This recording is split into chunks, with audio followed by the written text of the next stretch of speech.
Hello students, this is our lecture number 6, chapter number 4, determinants. बहुत ज़्यादा important topic है आज. So today we are starting solving a linear equation, solving a system of linear equation. So 3 variables में हमारे पास एक equation होगा और उसे हमें solve करना होगा. Like suppose कि 3 variables are x, y and z and then we have to find out the value of x, y and z by using determinant method. So इसके लिए आज हम एक क्वेश्चन ले लेते हैं. ध्यान से देखना. क्वेश्चन हमारे पास में x minus Y plus Z is equal to 4. Second है 2x plus Y minus 3z equal to 0. Third equation है x plus Y plus Z is equal to 2. ये मैंने एनसीईआरटी में से एक क्वेश्चन लिया है और इसको अब हमें सॉल्व करना है by using determinant. So 3 variables में 3 हमारे पास लीनियर इक्वेशंस है. इसको अगर डिटर्मिनेंट मेथड से अगर सॉल्व करना है तो सबसे पहला प्रोसेस है, इसमें हम डिटर्मिनेंट लिखेंगे. हम एक डिटर्मिनेंट बनाएंगे. देखो ये जो हमारे पास में इक्वेशंस है, इन इक्वेशंस को हम मैट्रिक्स मेथड में रिप्रेजेंट करेंगे.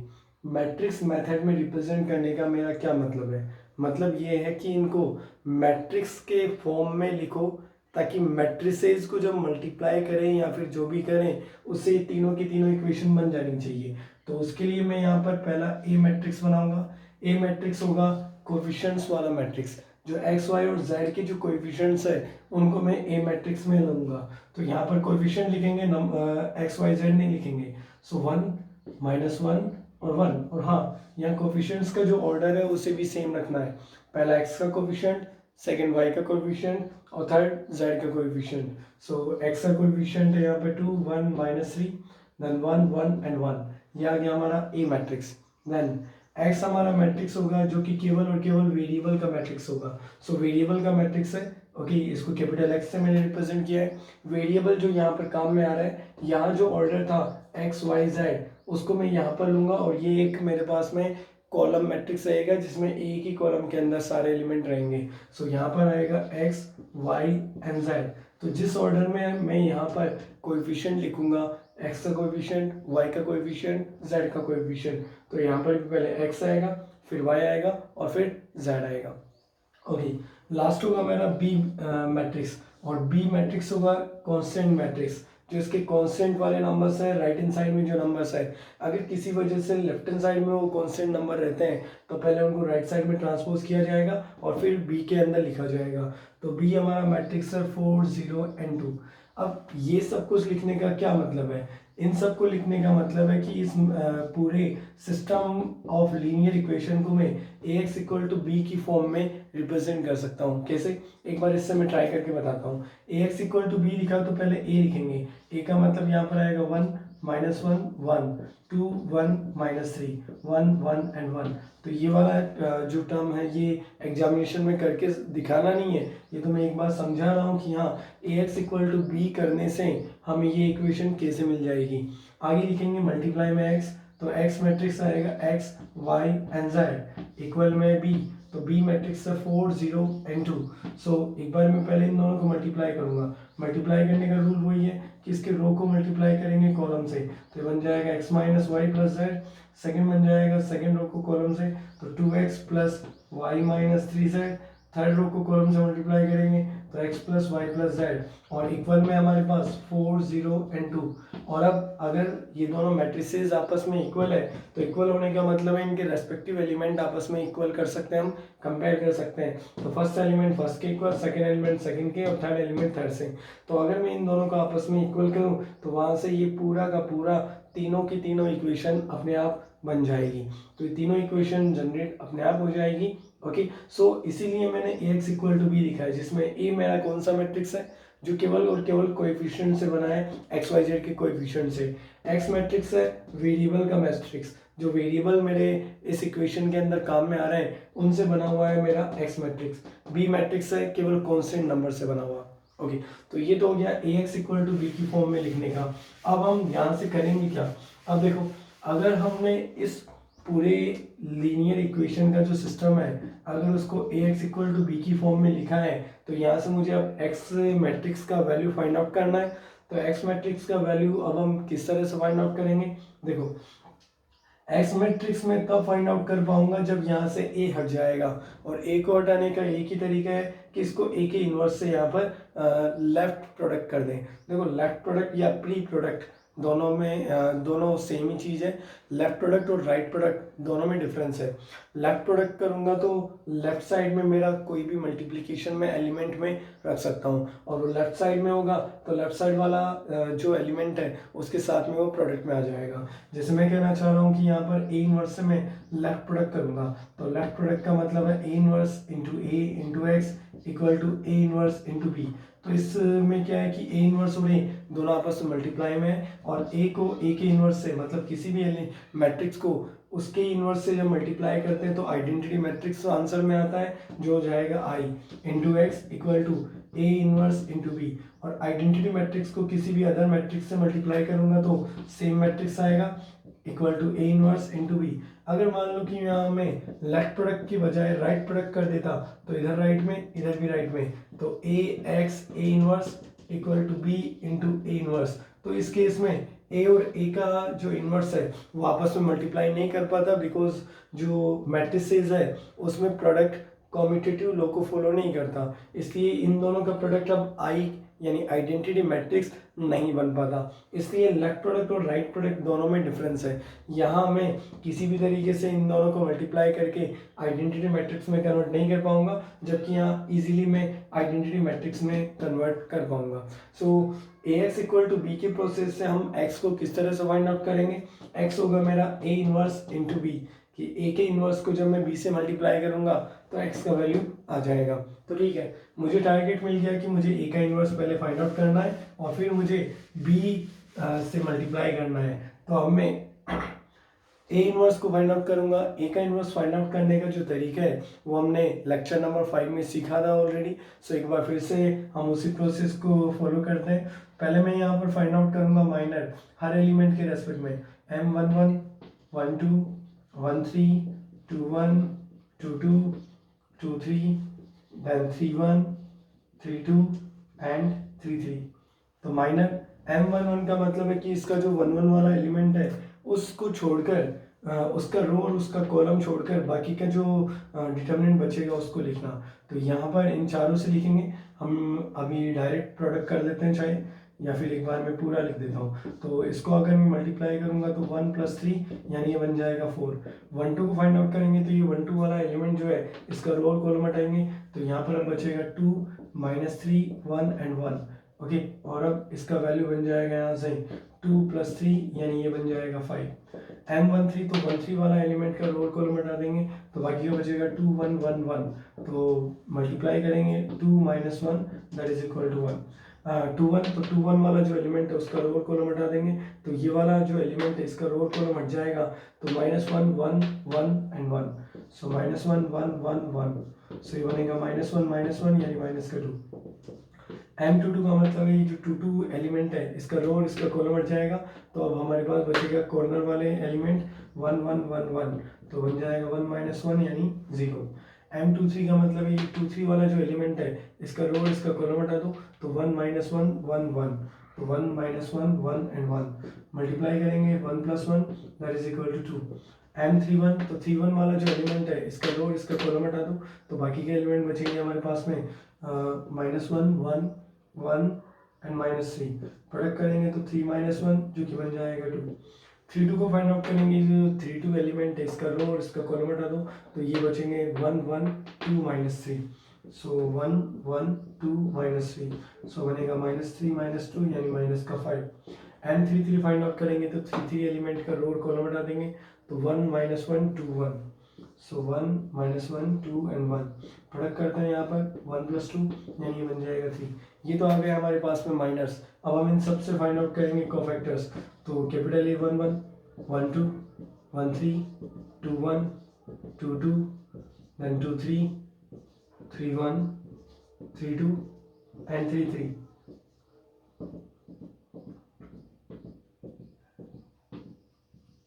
सो कोफैक्टर के लिए मैंने समझाया था, इसमें जो एलिमेंट होता है उसका एडिशन करना है पोजीशन का, अगर ये इवन आता है तो सेम, ऑड आता है तो डिफरेंट, और मैंने सीक्वेंस भी बताया था same different same different same different same different same. Okay, तो same symbol, different, same, different, same, different, same, different and same. Lecture number 5 में इसे और भी ज़्यादा अच्छे से ऑब्जर्व कर सकते हैं। और अब ये जो मेरे पास में कोफैक्टर बचा है, इस कोफैक्टर से मैं बनाऊंगा यहाँ पर adjoint. So adjoint of A, adjoint matrix होता है जो कि हमारे पास में कोफैक्टर से मिलकर बना होता है, और कोफैक्टर का ट्रांसपोज होता है वो डायरेक्टली। मतलब ये निकला कि ये एक तरह से फर्स्ट रो का कोफैक्टर है, लेकिन इसको फर्स्ट रो के बजाय फर्स्ट कॉलम में लिखेंगे, तो उससे बन जाएगा हमारे पास एडजॉइंट। तो यहाँ पर बनेगा 4 -5 1, ये सेकंड रो के कोफैक्टर है, लेकिन इसको हम सेकंड कॉलम में लिखेंगे, डायरेक्टली हम ट्रांसपोज करके लिख रहे हैं। तो यहाँ पर बन जाएगा 2 0 एंड माइनस का 2। देन ये थर्ड कॉलम का थर्ड रो के कोफैक्टर्स है, इसको हम थर्ड कॉलम में लिखेंगे, जो बन जाएगा 2 5 एंड 3। तो ये हमारे पास एडजॉइंट आ गया। एडजॉइंट के बाद में हम ए का डिटर्मिनेंट फाइंड आउट करेंगे, और ए के डिटर्मिनेंट के लिए लेक्चर नंबर 5 में बहुत अच्छे से एक्सप्रेस किया था कि किसी भी रो के जो कोफैक्टर है अगर उसको उसी रो के एलिमेंट से मल्टीप्लाई कर दें तो उसका डिटर्मिनेंट वैल्यू बन जाएगा। मतलब इन तीनों को मैं मल्टीप्लाई करूंगा इन तीन एलिमेंट से, रेस्पेक्टिव मल्टीप्लाई करेंगे, 4 1 जा 4, -1 को -5 से तो पॉजिटिव 5, और 1 को 1 से तो 1, तो ये बन जाएगा 10 के इक्वल। 10 इसका डिटर्मिनेंट बन गया। और अब ए का जो इन्वर्स है वो होता है adjoint of A divide by determinant of A. So A का डिटर्मिनेंट है 10, और 10 का इसके अंदर डिवाइड करेंगे तो 1/10 इंटू 4 2 2 -5 0 5 1 -2 एंड 3। ये हमने फाइंड आउट कर लिया है ए के इन्वर्स को। और अब ए के इन्वर्स को अगर फाइंड आउट कर लिया तो एक्स के लिए मैंने फॉर्मूला पढ़ा था A inverse multiply by B. तो अब मैं इस तरफ कर रहा हूँ A inverse multiply by B. तो ए के इन्वर्स को अब मैं मल्टीप्लाई करूंगा बी मैट्रिक्स से, उससे आ जाएगा मेरे पास एक्स मैट्रिक्स, यानी एक्स वाई जेड तीनों जो हमारे पास वेरिएबल्स है उनके वैल्यूज। तो एक्स के लिए मैं यहाँ लिखूंगा ए इनवर्स इंटू बी। तो एक्स मेरा मैट्रिक्स है X Y and Z equal to A का इनवर्स है 1/10 इंटू 4 2 2 -5 0 5 1 -2 एंड 3। अब बी मैट्रिक्स बन जाएगा 4 0 2।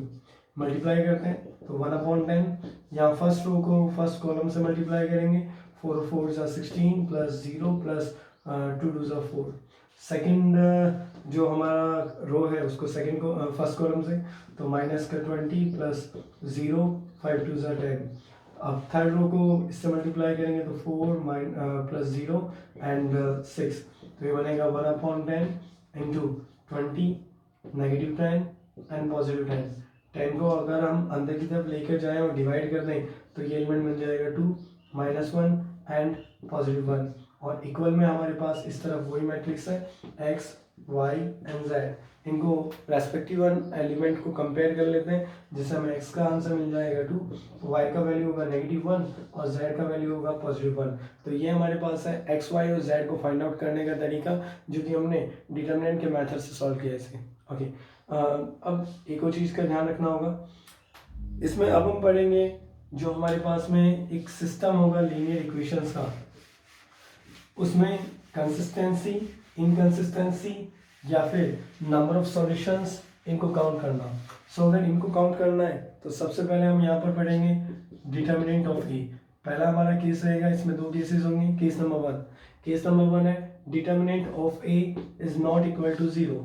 सो अगर हमारे पास में ए का जो डिटर्मिनेंट है वो नॉट इक्वल टू 0 हुआ, नॉट इक्वल टू 0 का मतलब इसे हम कहेंगे नॉन सिंगुलर मैट्रिक्स।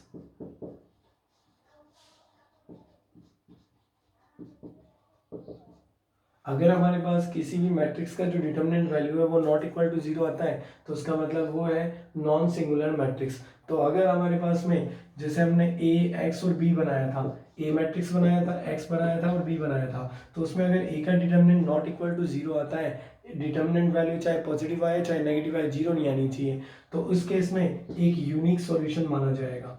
उसे माना जाएगा एक यूनिक सॉल्यूशन। और यूनिक सॉल्यूशन है मतलब वो जो सिस्टम होगा वो माना जाएगा कंसिस्टेंट। तो कंसिस्टेंट सॉल्यूशन माना जाए, कंसिस्टेंट हमारे पास में सिस्टम माना जाएगा। अब केस नंबर टू है कि अगर हमारे पास determinant of A is equal to 0 आ जाता है, मतलब ये एक सिंगुलर मैट्रिक्स बन जाती है। तो अगर ये हमारे पास में एक सिंगुलर मैट्रिक्स किसी तरीके से बन जाती है, मतलब डिटर्मिनेंट 0 के इक्वल आ जाता है, तो फिर हमारे पास में दो कंडीशन बनेगा जिनके ऊपर ये डिपेंड करेगा। क्योंकि अगर डिटर्मिनेंट का वैल्यू 0 बन गया तो फिर हमें दो चीज़ों को देखना होगा। एक तो पहला, एडजॉइंट ऑफ ए को बी से मल्टीप्लाई करना पड़ेगा, ओके। और इसको देखेंगे कि ये नॉट इक्वल टू 0 आता है या 0 आता है। तो अगर adjoint of A into B अगर वो नॉट इक्वल टू 0 आता है तो इस केस में इसका कोई भी सॉल्यूशन नहीं माना जाएगा। So no solution is that, इसका एक भी सॉल्यूशन नहीं आएगा। और अगर कोई सॉल्यूशन नहीं आया तो इस सिस्टम को बोलेंगे इनकंसिस्टेंट, तो ये माना जाएगा इनकंसिस्टेंट, ओके। और अगर ए का डिटर्मिनेंट भी 0 हो गया और उसके बाद में जब हमने एडजॉइंट ऑफ ए को मल्टीप्लाई किया बी से और वो भी 0 आ गया, तो इस केस में कोई भी चीज़ बिल्कुल क्लियरली नहीं होती है। इस केस में माना जाता है कि शायद यहाँ पर मैनी सॉल्यूशंस हो या फिर नो सॉल्यूशन हो, दोनों में से इसमें कोई भी एक चीज़ आ सकता है। तो इस केस में सिस्टम के ऊपर भी डिपेंड करता है कि किस तरह की इक्वेशन बनी हुई है। तो इसमें माना जाएगा एक तो या तो मैनी सॉल्यूशन के साथ में इसको बोलना होगा कंसिस्टेंट, या फिर इसको बोलना होगा नो सॉल्यूशन, और नो सॉल्यूशन के साथ में ये आएगा इनकंसिस्टेंट। तो इस केस में कंसिस्टेंट और इनकंसिस्टेंट दोनों में से कुछ भी हो सकता है। तो हमने अभी कंसिस्टेंसी या इनकंसिस्टेंसी फाइंड आउट करने के दो केस पढ़े। केस नंबर 1, अगर ए का determinant value not equal to 0 आता है तो यहाँ नो डाउट कि यूनिक सॉल्यूशन होगा, इसमें कोई दिक्कत नहीं है और ये कंसिस्टेंट सिस्टम माना जाएगा। लेकिन अगर ए का डिटर्मिनेंट 0 हो गया यानी सिंगुलर मैट्रिक्स हो गई, तो यहाँ पर हमें adjoint of A into B को ट्राई करना होगा। Adjoint of A into B को अगर हमने ट्राई किया और यहाँ पर नॉट इक्वल टू 0 आ गया तो इसका मतलब यहाँ पर, और हाँ ये नॉट इक्वल टू 0, ये 0 एक मैट्रिक्स है, ओके। ये वाला 0 एक अलग चीज़ है, ये वाला 0 तो उसकी वैल्यू है क्योंकि ये मैंने डिटर्मिनेंट को फाइंड आउट किया, ये डिटर्मिनेंट नहीं है, ये एक 0 मैट्रिक्स है। तो अगर ये 0 मैट्रिक्स के इक्वल नहीं आता तो इसका मतलब यहाँ पर नो सॉल्यूशन माना जाएगा और ये इनकंसिस्टेंट पेयर होगा। जबकि अगर एडजॉइंट ऑफ ए और बी को अगर मैंने मल्टीप्लाई किया और वो 0 मैट्रिक्स बन गया तो मतलब वहाँ पर दो केस में से कोई सा भी हो सकता है, या तो मैनी सॉल्यूशन या नो सॉल्यूशन, यानी वो कंसिस्टेंट भी हो सकता है और वो इनकंसिस्टेंट भी हो सकता है। और वो चीज़ डिपेंड करेगी इसकी इक्वेशन के टाइप पर भी, ओके। अब इसी इक्वेशन को सॉल्व करने का हमारे पास एक और मेथड है। सो मेथड हमारे पास में क्रेमर्स रूल, लेकिन हाँ ये वाला रूल हम सीबीएसई बोर्ड एग्जामिनेशन में काम में नहीं लेंगे। ये एक एक्स्ट्रा मेथड यहाँ पर मैं समझा रहा हूँ इस इक्वेशन जो हमारे पास सिस्टम है उसको सॉल्व करने का, ओके। और इससे हम कंसिस्टेंसी इनकंसिस्टेंसी को एक बार फिर से समझेंगे नए रूल के साथ में। ये फ़ायदा हो सकता है कि हमारे पास जब भी अगर मान लो कि कोई छोटा क्वेश्चन आता है या फिर 1 मार्क का आ गया जिसमें हमें सॉल्यूशन कम दिखाना पड़ता है, ओके, तो उसके अंदर हम क्रेमर रूल से जल्दी कंसिस्टेंसी या इनकंसिस्टेंसी फाइंड आउट कर सकते हैं। या फिर मान लो कि कोई कंपटीशन एग्जाम में अगर कंसिस्टेंसी या इनकंसिस्टेंसी है तो वहाँ पर सॉल्यूशन को शो नहीं करना पड़ता, तो वहाँ पर हम इजीली ये क्रेमर्स रूल को अप्लाई कर सकते हैं। तो क्रेमर्स रूल जो है उसमें क्या होगा, उसमें केवल और केवल हम डिटर्मिनेंट फाइंड आउट करेंगे, डिटर्मिनेंट के अलावा कुछ भी नहीं। तो यहाँ पर 4 तरह के डिटर्मिनेंट बनाएंगे। पहला जो डिटर्मिनेंट बनेगा वो केवल और केवल कोएफिशिएंट से बनेगा। तो कोएफिशिएंट से बन जाएगा 1 - 1 1, देन 2 1 - 3, देन 1 1 1। इसका वैल्यू फाइंड आउट करेंगे। तो मैं इसको फिलहाल फर्स्ट रो के रेस्पेक्ट में ओपन कर लेता हूँ। तो 1 1 के रेस्पेक्ट में आ जाएगा मेरे पास 1 + 3। देन ये -1 लिखेंगे तो यहाँ +1 हो जाएगा पोजीशन के अकॉर्डिंग, और इसके अकॉर्डिंग बन जाएगा 2 + 3, तो ये बन जाएगा 2 + 3, ओके। लास्ट में आ जाएगा +1 और 1 के साथ हम लिखेंगे 2 - 1, सो 2 - 1 ये बन गया 4, यहाँ पर आ जाएगा 5 और यहाँ पर बन जाएगा 1, मतलब इसका डिटर्मिनेंट बन गया हमारे पास में 10। दूसरा हम फाइंड आउट करेंगे डेल्टा 1 से मैंने रिप्रेजेंट किया है। तो डेल्टा 1 क्या है, डेल्टा 1 है हमारे पास में कि x का जो हमारे पास में कोएफिशिएंट है उनको छुपा दिया जाएगा, उनकी बजाय हम ये जो कोएफिशिएंट कांस्टेंट जो टर्म्स है उनको लिखेंगे। तो x के कोएफिशिएंट थे यहाँ पर 1 2 1, उनको अब रिप्लेस करेंगे 402 से। बाकी दोनों सेम रहेंगे उसी जगह पर, ये दोनों इसी जगह पर रहेंगे, बस x वाले जो कोएफिशिएंट है वो हट जाएंगे और इनको रिप्लेस करेंगे हमारे कांस्टेंट नंबर्स। सो कांस्टेंट नंबर इसको एक तरह से डेल्टा x से भी रिप्रेजेंट कर सकते हैं हम। तो यहाँ पर कांस्टेंट नंबर रिप्लेस करेंगे इसको 402 और बाकी क्या आ जाएगा -1 1 1 1 -3 एंड 1। इसका भी डिटरमिनेंट वैल्यू फाइंड आउट करेंगे हम। तो पहले 4 के रेस्पेक्ट में हमारे पास बन जाएगा ये 1 + 3।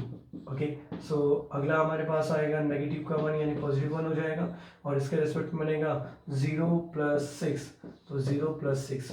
ओके, लास्ट एलिमेंट हमारा 1 के रेस्पेक्ट में ओपन करेंगे। मैं फिलहाल इसको वापस रो नंबर 1 के रेस्पेक्ट में इसका डिटरमिनेंट वैल्यू फाइंड आउट कर रहा हूँ। तो 1 के रेस्पेक्ट में ओपन करेंगे तो ये बनेगा 0 - 2। ओके, तो ये बन जाएगा 4 4 16, यहाँ पर बनेगा 6 और यहाँ बन जाएगा -2। सो ये बन गया कितना, 16 और 4 20।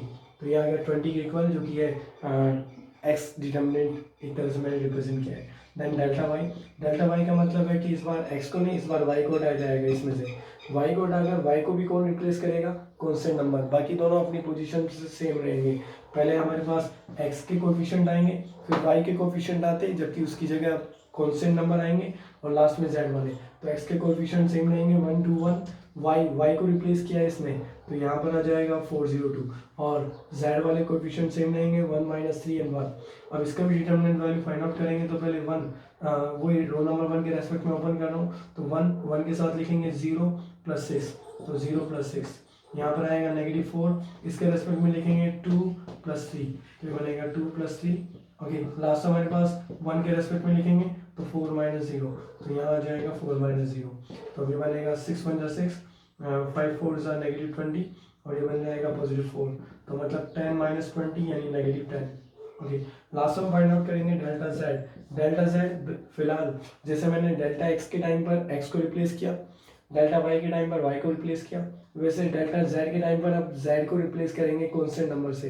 तो एक्स और वाई वाले कोएफिशिएंट में सेम काम में ले सकता हूँ, लेकिन जेड वाले जो कोएफिशिएंट है उनको अब रिप्लेस करेंगे हमारे कांस्टेंट नंबर्स। तो यहाँ पर एक्स के कोएफिशिएंट सेम आएंगे 1 to 1, वाई वाले सेम आएंगे -1 1 1 और जेड को रिप्लेस करेगा ये 402। अब इसका भी डिटरमिनेंट वैल्यू हम पहले रो के रेस्पेक्ट में ओपन करके फाइंड आउट करेंगे। तो 1 के रेस्पेक्ट में बन जाएगा 2 - 0, देन -1 यहाँ पॉजिटिव में कन्वर्ट हो जाएगा और इसके रेस्पेक्ट में 4 - 0। ओके, लास्ट में हम +4 के साथ में ओपन करेंगे तो ये बनेगा 2 - 1। ओके, सो अब ये बनेगा 2 + 4 और यहाँ पर हो जाएगा +4, तो ये भी आ जाएगा 10 के इक्वल। तो ये हमने delta X, delta Y, delta Z इनको फाइंड आउट कर लिया। अब हम फाइंड आउट करेंगे एक्स वाई जेड का वैल्यू।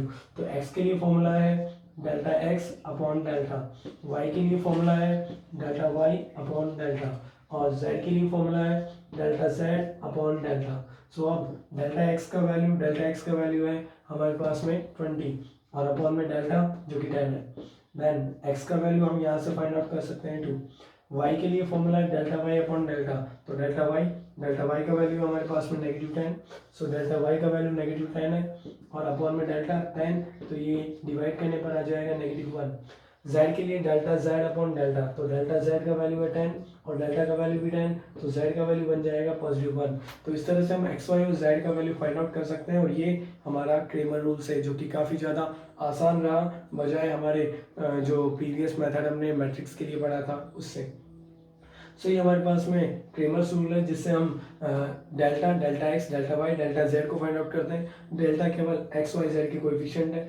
डेल्टा एक्स में हम वाई और जेड के कोएफिशिएंट को सेम प्लेस पर लिखेंगे, बल्कि एक्स के जो कोएफिशिएंट है उनको रिप्लेस कर देंगे हमारे कांस्टेंट नंबर्स। यहाँ वाई को रिप्लेस करेगा कांस्टेंट नंबर और यहाँ जेड को रिप्लेस करेगा कांस्टेंट नंबर, बाकी के सेम रहेंगे। इन सब का डिटरमिनेंट वैल्यू फाइंड आउट करेंगे और फिर एक्स वाई और जेड के लिए फॉर्मूला होगा delta X upon delta, delta Y upon delta and delta Z upon delta. अब इसमें भी हम कंसिस्टेंसी और इनकंसिस्टेंसी के लिए पढ़ते हैं। तो कंसिस्टेंसी और इनकंसिस्टेंसी के लिए अगर हम पढ़ें तो इसमें भी पहला रूल आता है कि अगर डेल्टा खुद ही नॉट इक्वल टू 0 आ जाए, तो अगर डेल्टा नॉट इक्वल टू 0 आता है तो मतलब यहाँ श्योरिटी की एक यूनिक सॉल्यूशन जरूर देगा, और यूनिक सॉल्यूशन का मतलब है ये एक कंसिस्टेंट पेयर है, तो ये कंसिस्टेंट पेयर माना जाएगा।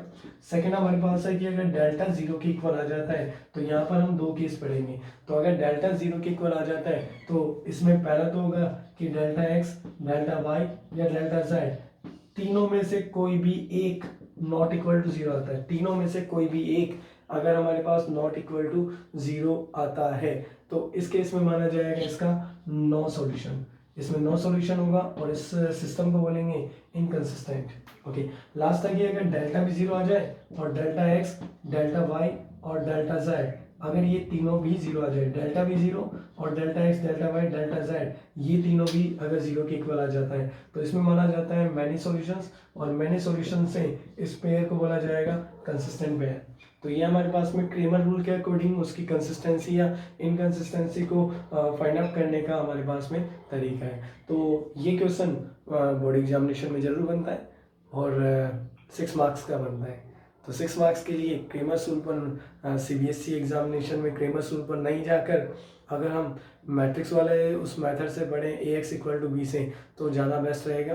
ओके, क्रेमर रूल से फुल मार्क्स नहीं दिए जाते, इसलिए बेटर होगा कि आप प्रीवियस मेथड को ही समझें और प्रीवियस मेथड से इस इक्वेशन को सॉल्व करना सीखें, क्योंकि ये लगभग श्योरिटी है इस क्वेश्चन का 6 मार्क्स कम नहीं होते।